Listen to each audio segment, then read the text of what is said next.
Si ignoras lo que ocurrió antes de que nacieras, siempre serás un niño. Cicerón. Una hora con la historia, un nuevo enfoque del pasado deshaciendo mitos, con Pío Moa. Pues una semana más en una hora con la historia, una hora con Don Pío Moa. Don Pío, bienvenido. Hola, muchas gracias. Bueno, hemos tenido unas elecciones diabólicas en el resultado. Hay muchas cosas que analizar y estoy seguro que usted a lo largo de los próximos días lo va a contemplar en su blog Más España, Más Democracia, www.piomoa.es. Si le parece, antes de meternos en materia, pues nos cuenta alguna de las reflexiones. Que yo diría que la materia es esta, precisamente, sí, sí. porque son las elecciones históricas realmente. Son históricas porque el proceso de disgregación de España, de ataque a España en definitiva y a la democracia, pues ha avanzado muchísimo. Ha avanzado muchísimo, sobre todo desde 2002, desde la condena del 18 de julio por Aznar.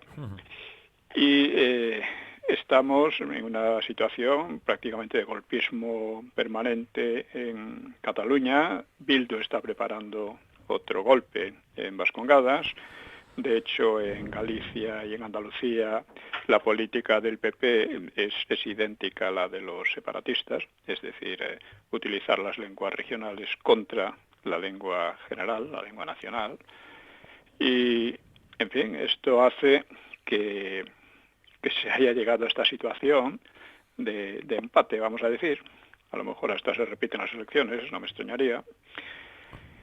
Porque, claro, el PP no ha ganado. O sea, Feijóo no ha ganado. Y el otro tampoco. Pero tiene más posibilidades, con el apoyo de los separatistas de un lado y de otro, pues tiene más posibilidades incluso el doctor. A ver cómo salimos de esto, ¿no?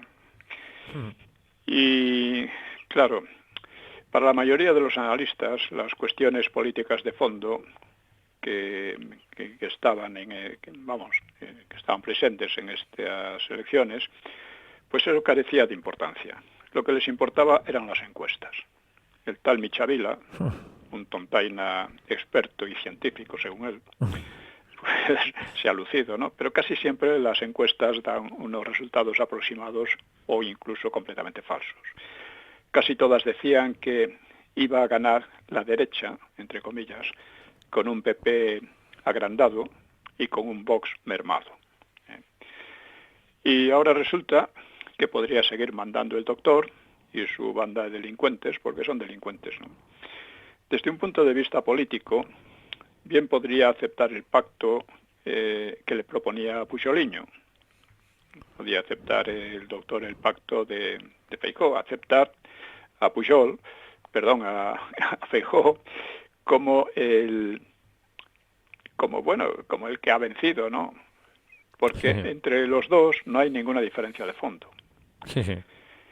Pero en política los personalismos cuentan mucho, claro, y evidentemente el doctor no se va a dejar desplazar así por las buenas.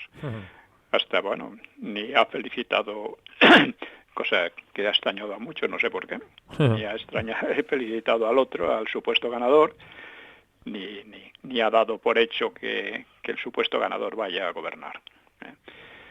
Bueno, tampoco es cuestión ahora de examinar los errores de unos y de otros, porque por encima o por debajo de tales o cuales fallos tácticos, pues está la idiotización de una gran masa de la población, que ha podido constatar la superioridad moral e intelectual de los representantes de Vox, porque en los debates y en todas las expresiones que ha habido han sido intelectualmente muy superiores y moralmente también, ¿no?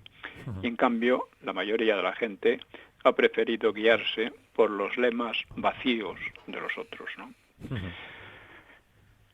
Que si la extrema derecha, que si Europa, que si europeísmo, todas estas tonterías, ¿no? Bueno, pues esa idiotización tiene una raíz más allá de las groseras manipulaciones de la Triple M, o sea, de los medios de manipulación de masas. Y es la traición a la verdad histórica, a la continuidad de la nación y a la democracia, una traición resumida en el antifranquismo, en especial el del PP, que tendría que haber sido la barrera a estas políticas que ya empezaron con la transición, ¿no?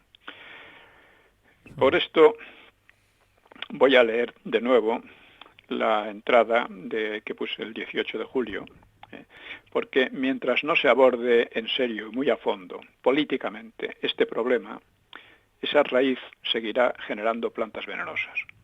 Todo tiene su momento en política y yo creo que ese momento ha llegado.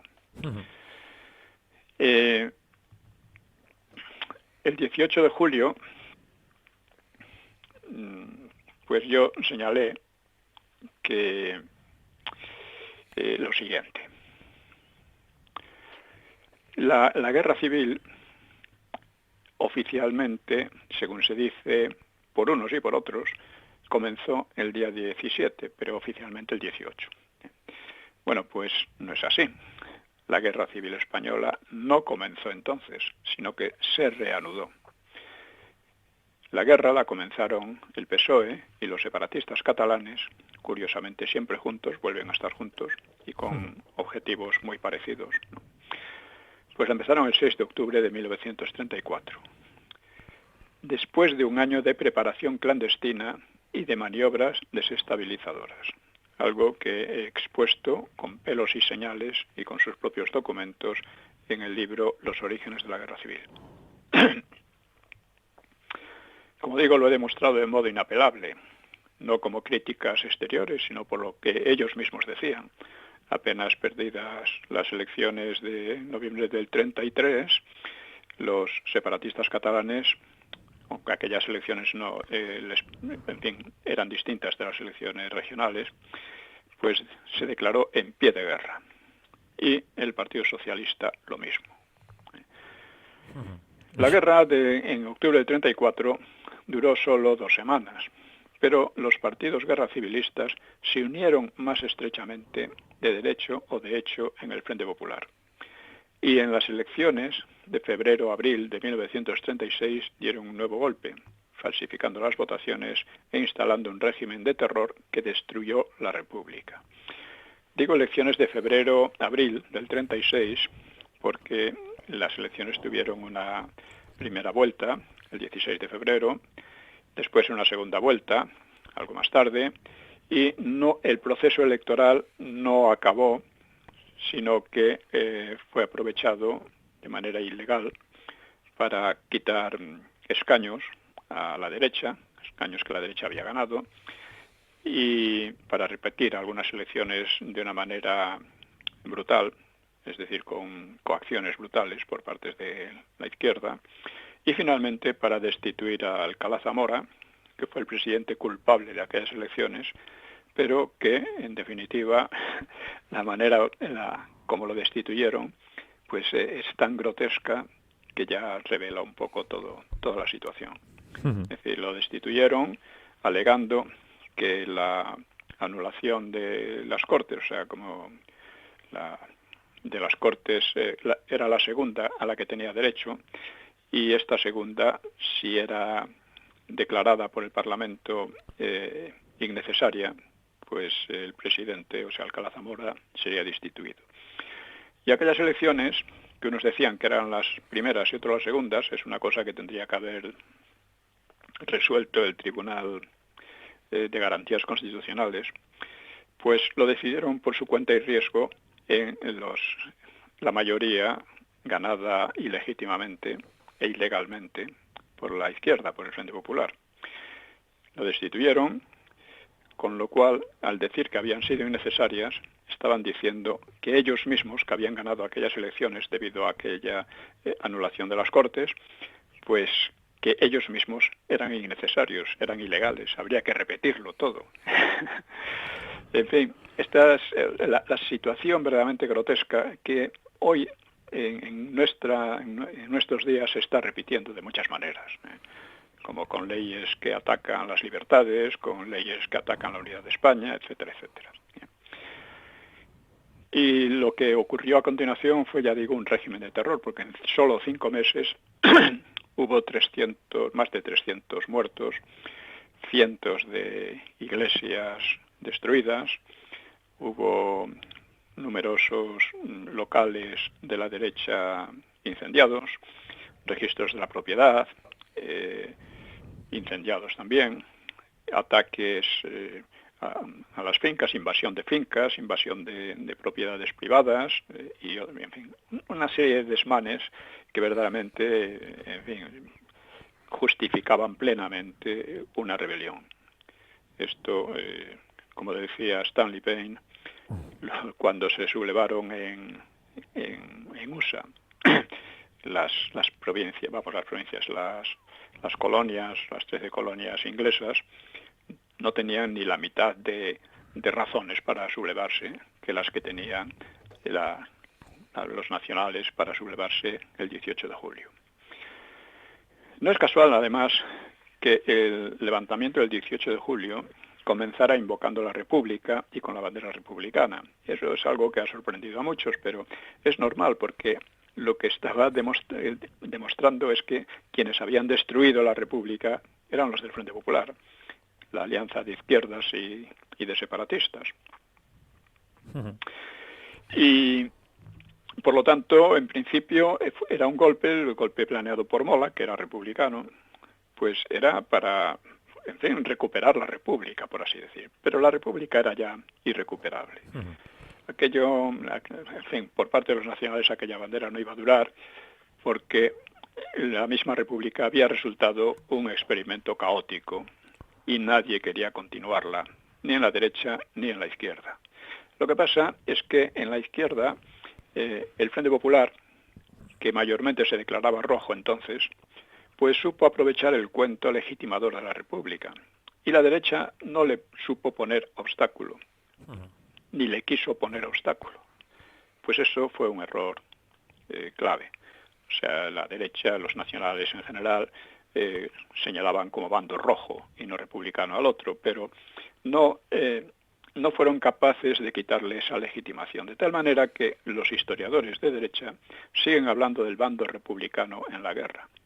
Y esto significa, por una parte, distorsionar la historia real y, por otra, otorgar la legitimidad al bando rojo.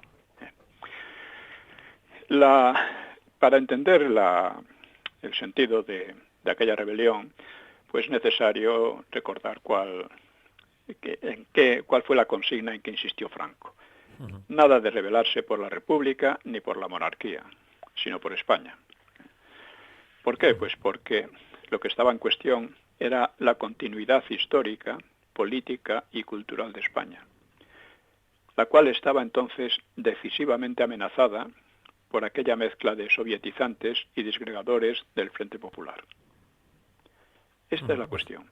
Y hoy, en estas elecciones, o sea, en este proceso ya con el doctor sobre todo, pero ya con Zapatero e inicialmente con Aznar, pues estamos ante una situación parecida, de ataque a la democracia. En aquel momento la República representaba la democracia y querían sovietizarla, y de ataque a la unidad nacional.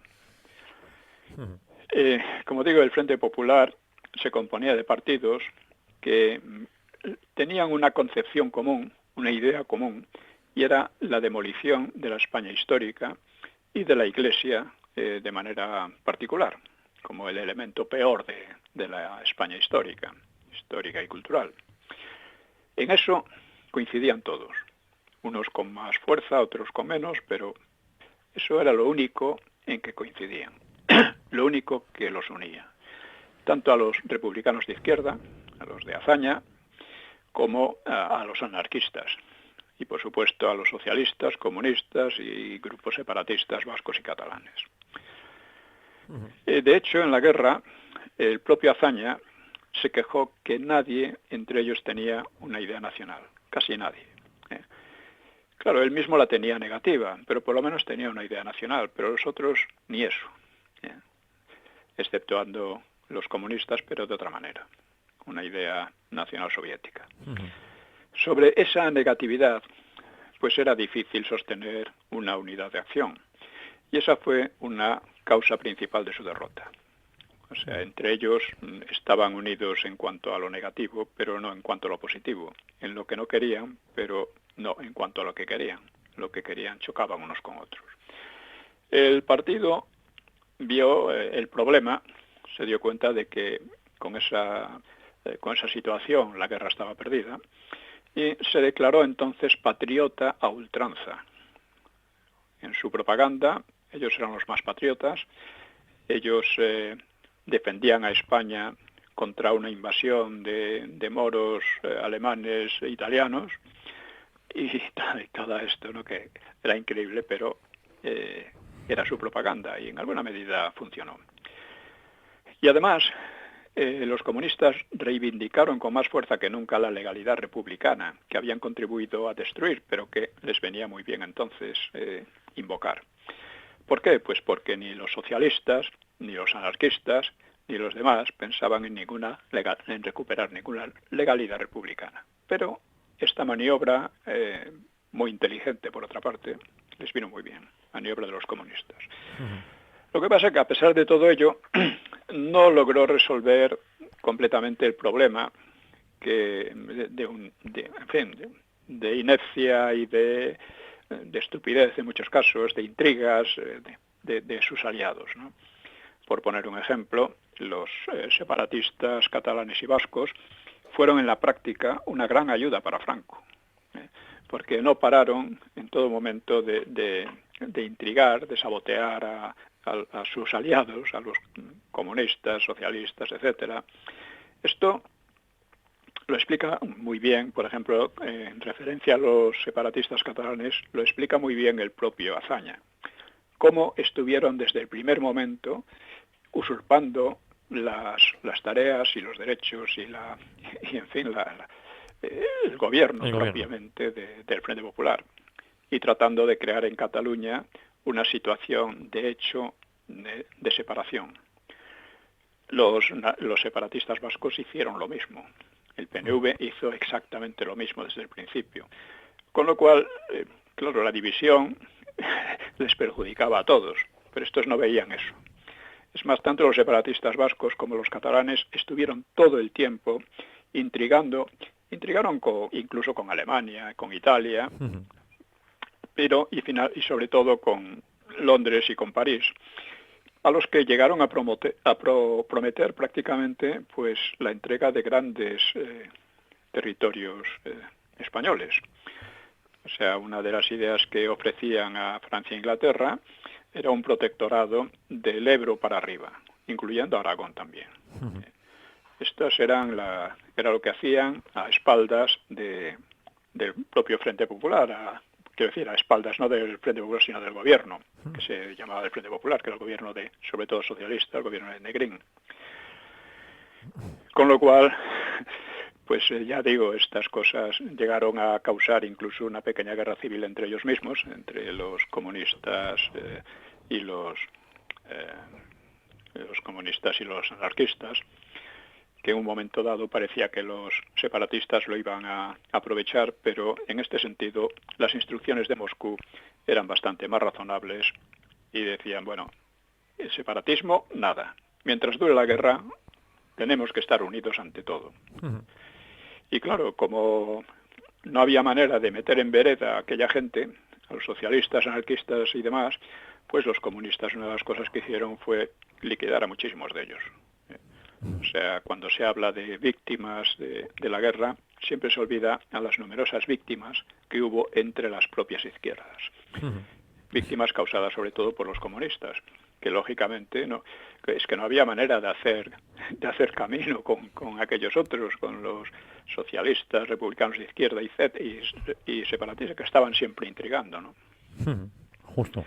Estaba intrigando, claro, también porque tenían miedo de que al final los comunistas impusieran un régimen de tipo staliniano, ¿no? Bueno, pues sobre esto escribí el libro Porque el Frente Popular perdió la guerra, que es un enfoque muy distinto de los que se han hecho hasta ahora. Y luego en el bando nacional, pues Franco supo maniobrar, tuvo casi los mismos problemas que los otros. El problema de unir a unas fuerzas, partidos díscolos entre ellos, que sí, estaban contra el Frente Popular, pero entre ellos se llevaban muy mal. Y Franco supo maniobrar, ya digo, para asegurar la unidad de acción entre sus partidos o familias, que ya digo, era entre ellas se llevaban muy mal, y que ya al principio estuvieron cerca de impedir el golpe de Mola. Algunos sectores carlistas se negaban a participar en el alzamiento, porque le parecía que Mola no cumplía sus objetivos, ¿no? Además, Mola, como digo, era republicano.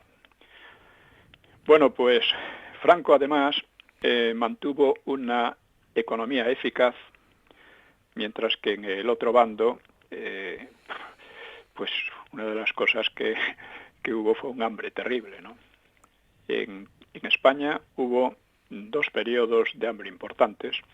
Uno fue el año 1938, en el bando del Frente Popular, que fue el más duro de todo el siglo XX, y luego hubo 2 años o 3 durante la Segunda Guerra Mundial, en que hubo efectivamente bastante hambre en España, debido sobre todo al boicot al comercio, al semi-boicot al comercio de Inglaterra, al comercio exterior español.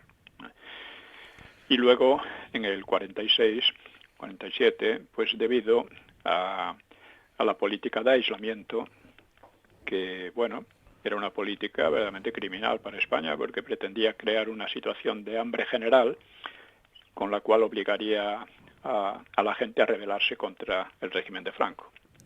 Afortunadamente, la diplomacia franquista consiguió romper un poco el frente antiespañol por Argentina y conseguir préstamos, conseguir a préstamo pues carne, cereales, etcétera, ¿no? Y con ellos lo peor de aquella situación pues se fue superando. Luego, otra causa principal de la victoria de Franco pues fue que consiguió ayudas externas en condiciones mucho mejores que sus enemigos. Porque claro, en toda guerra cada bando procura buscarse aliados y apoyos y ayudas, y la verdad es que Franco la consiguió mucho más barata y no menos eficaz que la de los otros. Claro. Porque no debe olvidarse que Stalin, o sea, cuando los socialistas, que no los comunistas, entregaron a Stalin las reservas financieras de España, Stalin se hizo, de hecho, el dueño del Frente Popular. O sea, porque todo iba a depender de él. Esto casi nunca se analiza, se pierde muchas veces los análisis en que que si estafó o no estafó, si vendió demasiado caro, si mandó mal material, etcétera. No, a Stalin le interesaba mucho que la guerra se mantuviera y siquiera el mayor tiempo posible, con vistas a atraer a las democracias a ella y conseguir que la Segunda Guerra Mundial empezara por el oeste y no por el este. Empezara entre Alemania por una parte, Inglaterra y Francia por otra, como había sido en la Primera Guerra Mundial, y no empezara entre Alemania y la Unión Soviética, porque entonces corría el peligro de que se fuera abajo todo el sistema soviético, ¿no? Es decir que, de hecho, Franco, gastando una cantidad bastante menor que el Frente Popular, consiguió unas ayudas bastante buenas. Bastante buenas en aparatos, aviones, etcétera, aunque, sobre todo en los primeros tiempos, los aviones soviéticos eran superiores a los alemanes y a los italianos, los tanques muy superiores también, etcétera, ¿no? Y luego, lo principal fue que la dirección militar de Franco fue realmente brillante. Esto lo he explicado muchas veces. Muchas veces incluso los propios partidarios de Franco hablan de... Era un buen militar, pero bueno, no pasaba de eso, ¿no?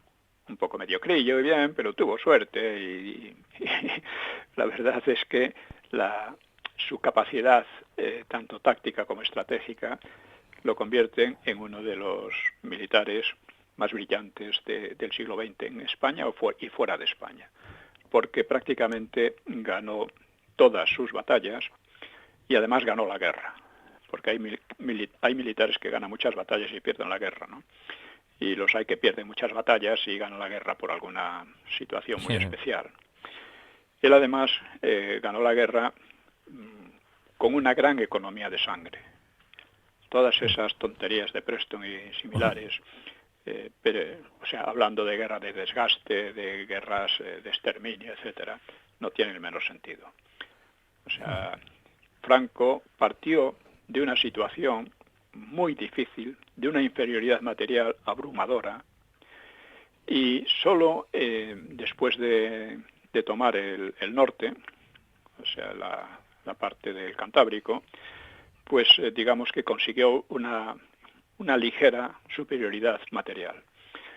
Y después esa superioridad material se volvió absolutamente abrumadora también, solamente después de la batalla del Ebro.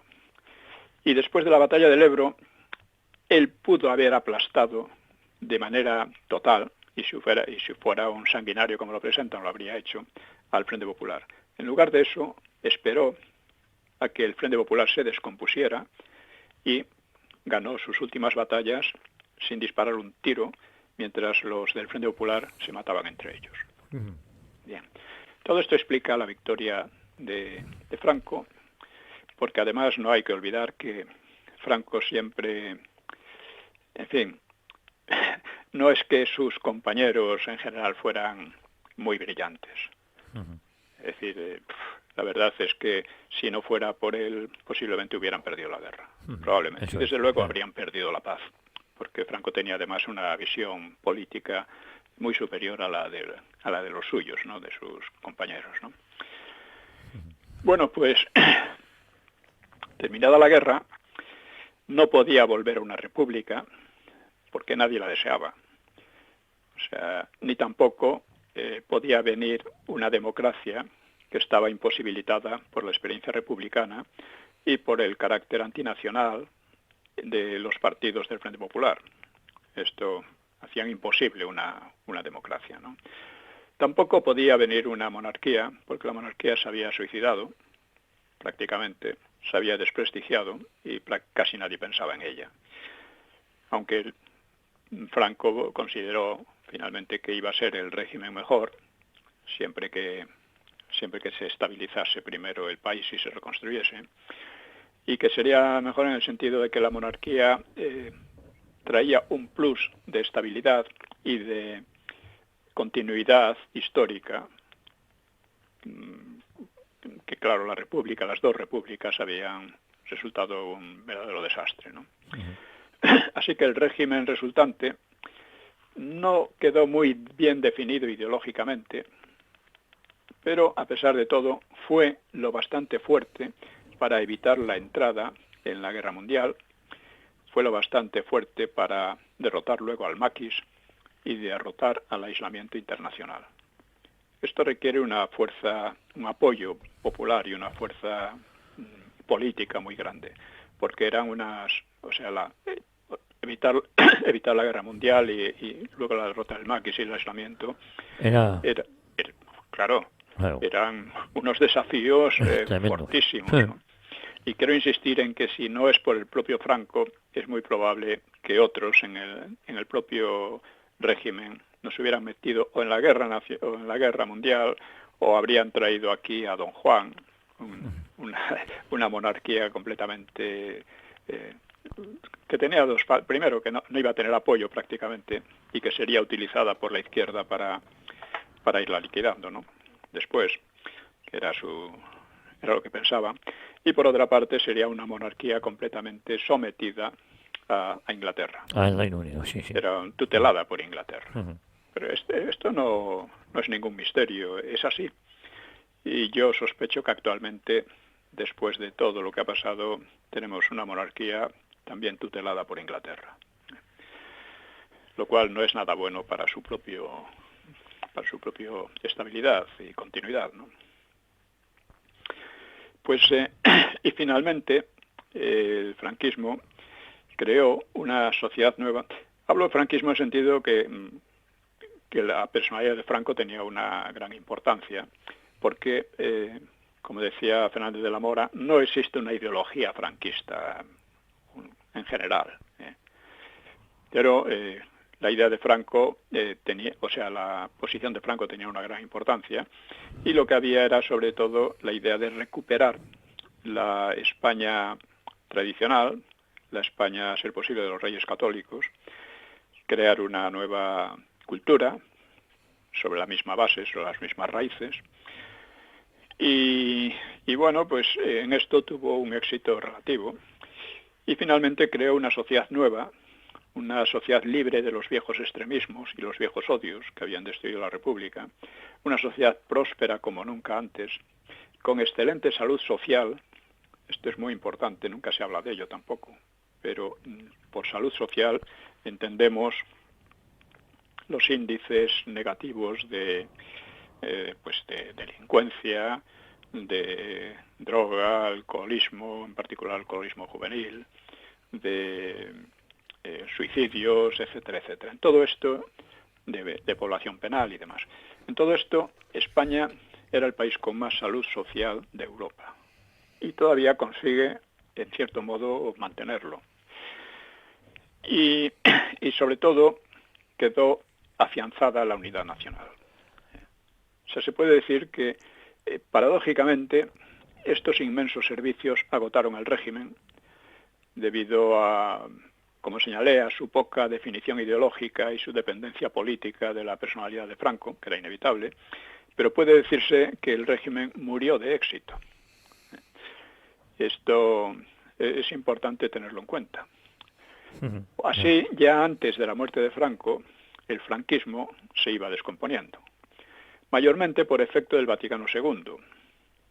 El Concilio Vaticano II no se limitó a separar el Estado de la religión, de la Iglesia, sino que adoptó una posición hostil, abiertamente hostil, al régimen que había salvado a la Iglesia del exterminio. Y asimismo, está claro, porque el régimen nunca se declaró partidario de alguna de sus familias, se declaró católico. Cosa muy peligrosa, porque el catolicismo no es una ideología política, pero bueno.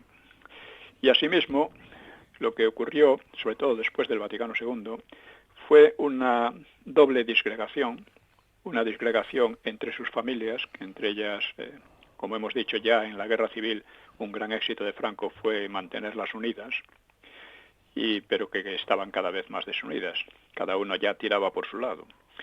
Y dentro de cada familia, además, vamos a llamarle así, en realidad eran como partidos, pues dentro de cada familia había varios grupos opuestos entre sí. Había varias falanges, varios grupos carlistas. Uno de ellos, el que más se notaba, era prácticamente trotskista. Entre los católicos también, los democristianos, los más tradicionalistas, etcétera, y monárquicos, los partidarios de Don Juan y los partidarios de Juan Carlos. Los partidarios de Don Juan también muy unidos a los intereses ingleses, ¿no? La única solución en esta situación, que no podía durar mucho, era una transición democrática que evitase repetir el caos republicano. Esto era lo que preocupaba sobre todo a los dirigentes franquistas más lúcidos, ¿no? Y esta transición que no recayese en una especie de república, pues era posible porque la oposición al régimen era muy débil. O sea, es muy necesario recordar que había muy poca oposición al régimen porque el régimen era muy popular en conjunto. Y se suponía que los partidos emergentes pues no habían hecho, primero, los únicos verdaderamente, la única oposición real fue la de los comunistas, desde el principio al final del franquismo, y a última hora de la ETA, ¿no? Una oposición terrorista, ¿no? Pero todos los demás, con los que se contaba para la transición, en especial los socialistas, pues no habían hecho oposición al franquismo. La oposición del PSOE al franquismo es irrisoria, ¿no? y por lo tanto se suponía que algo habrían aprendido de la historia. De hecho, Carrero Blanco, en sus primeros tanteos, pues incluso contaba con los comunistas que no hubieran hecho la guerra, concretamente con Tamames. La solución democrática, en todo caso, y esto es crucial y casi nunca se dice, no sé por qué, pero la solución democrática solo podía provenir del franquismo y de ningún modo podía provenir de sus enemigos, porque sus enemigos eran también enemigos históricos y políticos y reales de la democracia. Lo han sido, lo siguen siendo. Lo estamos viendo en la situación a que hemos llegado en España. Y es una cosa asombrosa que la democracia, que fue realizada por los dirigentes, los principales dirigentes del régimen de Franco, pues se vea eso, se trate de ver como una falsa solución, porque claro, quienes tendrían que hacer la democracia tendrían que ser los socialistas, los comunistas, la ETA, etcétera, ¿no? Podemos imaginar, y los separatistas, claro, podemos imaginar qué clase de democracia habían hecho, porque es lo que están haciendo ya ahora, y podemos imaginar lo que habría durado aquello. O sea que, efectivamente, se evitó caer en el caos republicano y la transición funcionó bastante bien, aunque con varias confusiones peligrosas. La confusión más de fondo es la misma que había otorgado al Frente Popular una legitimidad republicana y democrática absolutamente fraudulenta, con lo que el antifranquismo fue convirtiéndose en el santo y seña de los nuevos partidos y la nueva democracia hasta el hecho de que fue aceptado implícitamente por los propios descendientes más directos del franquismo. Esta aceptación era implícita, con Suárez, etcétera. Recordemos cuando Suárez le decía a los socialistas y demás con los que trataba, ustedes tienen, y a los separatistas, Pujol y tal, ustedes tienen la legitimidad. No, ustedes no tenían ninguna legitimidad. Bueno, pues esta aceptación se hizo explícita con Aznar, al condenar en 2002 el alzamiento del 18 de julio. Esta condena demuestra una miseria intelectual y moral asombrosa, porque se lo debían todo a aquel alzamiento. E intelectual porque ponían en manos de sus enemigos pues toda la legitimidad nuevamente. Y el problema de la legitimidad es crucial. O sea, cualquier régimen que no se reconoce como legítimo se cae. ¿Por qué se cayó la monarquía tan fácilmente en 1931?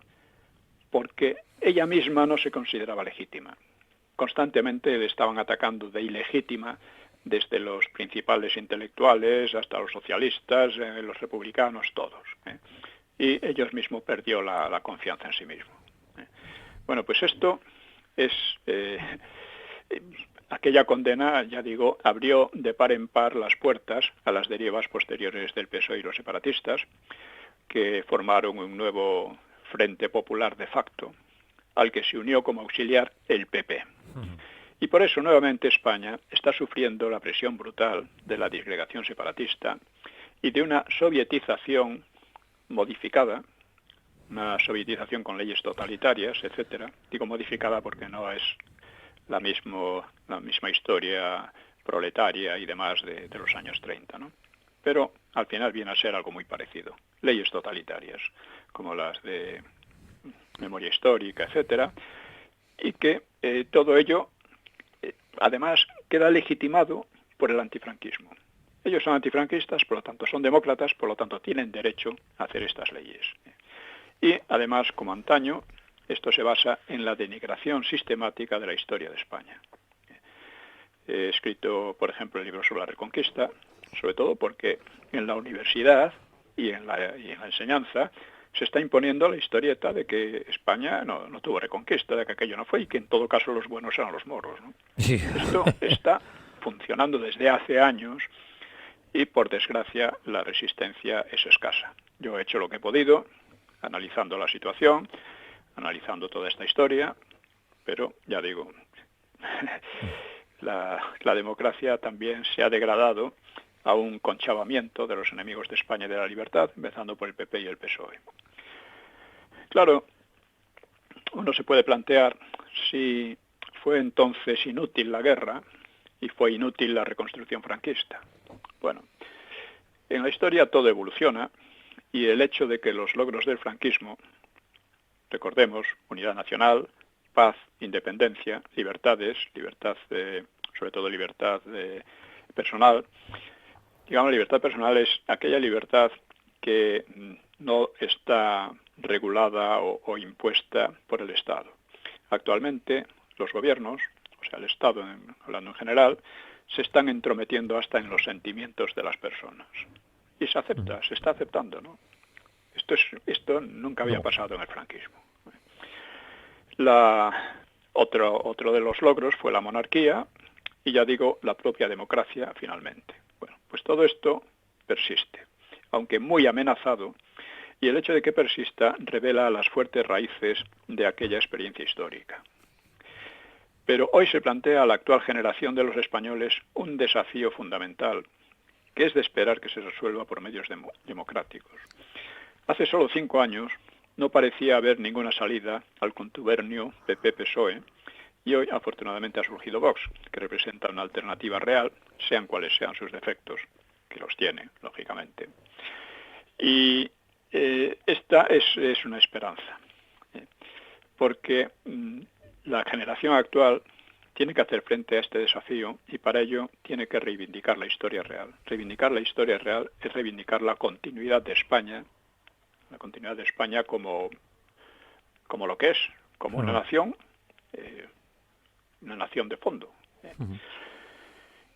Y si eso no se hace, pues el resultado puede ser catastrófico.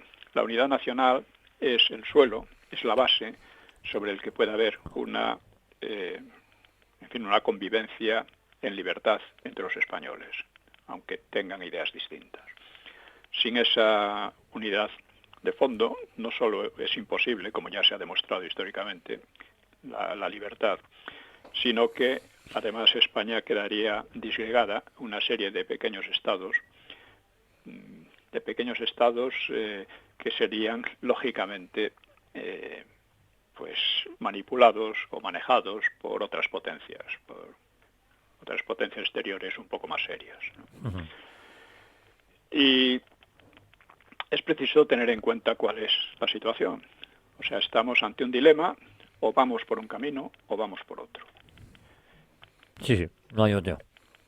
Luego hay quiero decir que en definitiva se trata, por eso me he empeñado tanto en estos años, se trata de asimilar nuestra propia historia, sobre todo la de la Guerra Mundial y el franquismo, ¿no? Para eso he escrito los mitos de la Guerra Civil, los mitos del franquismo, que siguen teniendo completa validez porque no han sido en absoluto rebatidos, han sido en absoluto desmentidos. No, la política que se ha seguido por el PP y por los demás ha sido la del silencio, que es una política típicamente totalitaria. Uh-huh. No ha habido debate, por supuesto, no quiere decir que yo tenga la razón absoluta, pero en una sociedad verdaderamente democrática y sana, el debate es esencial. No hay debate, se trata de impedir el debate, con lo cual se trata también de impedir que la gente conozca estos libros y estas explicaciones. Uh-huh. En fin, hago aquí un llamamiento a su divulgación, porque de su divulgación depende la creación de opinión pública, y de la creación de opinión pública depende de que estas diferencias que se están volviendo antagónicas no deriven en la violencia, uh-huh, incluso en una nueva guerra civil, que no es probable, pero algunos dicen, ¿cómo va a haber una guerra civil? Bueno, es muy poco probable, pero lo que es improbable no es imposible. No es imposible. De hecho, precisamente ahora en el libro sobre la Segunda Guerra Mundial, expongo cómo constantemente se producen paradojas y lo que parecía imposible, pues resulta que llega a hacerse real. Empezando por la propia guerra, que muchos decían imposible en Europa después de la Primera Guerra Mundial. La Primera Guerra Mundial era la guerra que iba a acabar con todas las guerras. ¿Cómo iba a haber una Segunda Guerra Mundial? Bueno, pues lo hubo. Y además, curiosamente, empezó con una una alianza, un pacto entre los nazis y los soviéticos, que era algo que vamos, absolutamente imposible a la mayoría de los analistas. Y luego siguió con una alianza entre los anglosajones y los soviéticos, que también era totalmente imposible, porque eran dos sistemas completamente antagónicos. Bueno, pues volviendo a lo que estamos, no hay que ser frívolos, no hay que dar por sentada el futuro, y hay que trabajar en la medida de lo posible por evitar que estas diferencias se resuelvan como deben resolverse, en favor de la continuidad histórica de España, en favor de la libertad, de la convivencia en paz y en libertad, y no de otra manera. Pero si el trabajo que se haga en este sentido no es lo suficientemente fuerte, no consigue impedir estas derivas a las que estamos sometidos, pues puede pasar cualquier cosa. No se debe excluir. Ahora mismo, por poner otro ejemplo, que también lo trato de la Segunda Guerra Mundial y el fin de la era europea, pues trato cómo se ha llegado a la guerra de Ucrania, prácticamente en el corazón de Europa, cuando parecía que era también imposible una cosa así. Y sin embargo, estas cosas que parecen imposibles ocurren. Así que, insisto, no debemos ser frívolos, debemos atender a las cosas y debemos trabajar en un sentido. Por desgracia, en estas elecciones el trabajo no ha sido lo suficientemente intenso. Hemos llegado a esa situación en que una gran masa de gente idiotizada por el antifranquismo, en el fondo por el antifranquismo, porque es el antifranquismo el que justifica todo lo que hace la izquierda y lo que hace el PP, ¿no? Pues justificado en eso, pues no sabe por dónde tirar. La mayoría de la gente, ¿no? Y ya digo, eso depende de que cada uno haga lo que tiene que hacer. Yo creo que he hecho lo que estaba en mi mano. Recuerdo a veces una expresión que, en fin, de Nelson, el Trafalgar, pero que podíamos adoptar nosotros. Decía, Inglaterra espera que cada uno cumpla con su deber. Bueno, España también espera que cada uno cumplamos con nuestro deber. Pues, don Pío, nos quedan unos 10 minutos, ¿eh? Pues, mira, yo creo que ya podemos hablar de otro tema. Sí. Otros temas. Estoy en el... Como saben nuestros oyentes, pues en el blog trato otras muchas cuestiones que la política y la actualidad, ¿no? Por ejemplo, la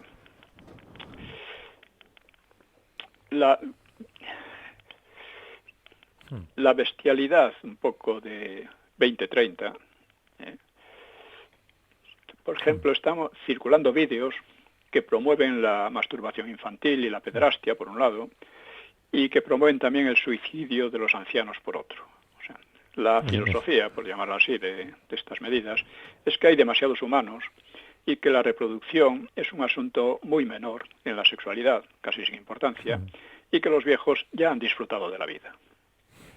Así que los viejos resultan muy costosos y debe convencérseles de las bondades del suicidio. O como decía el ex Coletas, pueden irse a la mierda. Textualmente lo dijo, igual, sí. Y ha pasado, ¿no? He tratado la cuestión de España y los tres occidentes.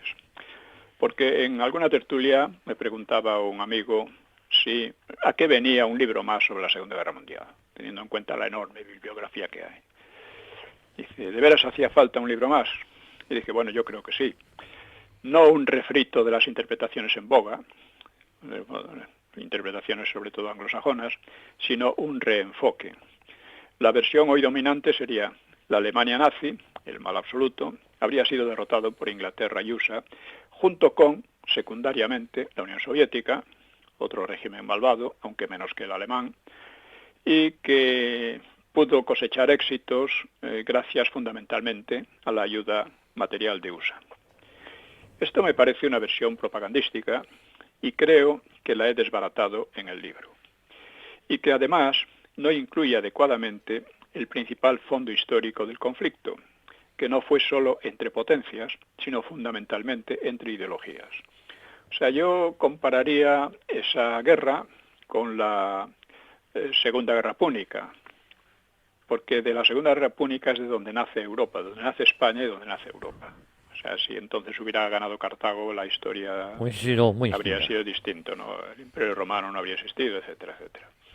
Bueno, pues con esta guerra mundial se acaba Europa en más de una faceta, principalmente en la cultura, es decir, es el fin de la era europea, comenzada, como he explicado en otro libro, Hegemonía Española y comienzo de la era europea, empezada por las exploraciones y conquistas de España, finales del siglo XV y XVI, ¿no?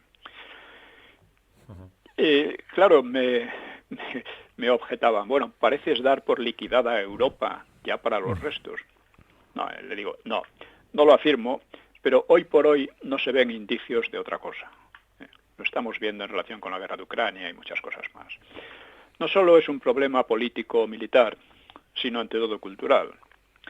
Desde aquella guerra, Europa ha cesado de aportar cultura, aunque le haya ido bien económicamente. Gran parte del pensamiento, la literatura, etcétera, europea, después de la guerra, son muy pesimistas, muy, en fin, existencialistas, en el sentido de que la vida no tiene sentido y demás, ¿no?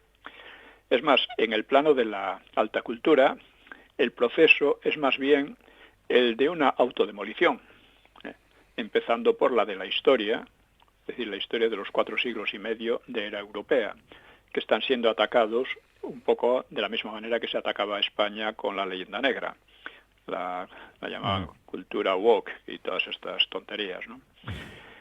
Se suele considerar la Segunda Guerra Mundial como una especie de suicidio de Europa, pero la evolución posterior ha sido aún más negativa. Por ejemplo, antes de la Segunda Guerra Mundial había una serie de centros culturales fundamentales europeos que eran también mundiales. Era, pues yo qué sé, podría ser París, Viena, Berlín, Londres, etc.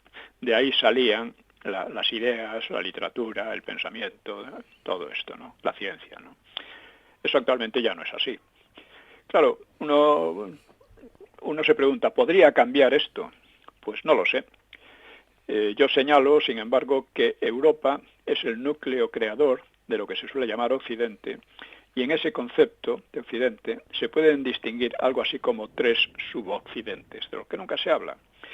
El Occidente anglo, que es, se compone de USA, de Inglaterra, de Canadá, de Australia y Nueva Zelanda, que mantienen entre ellos una relación muy especial a todos los niveles, incluido el del espionaje.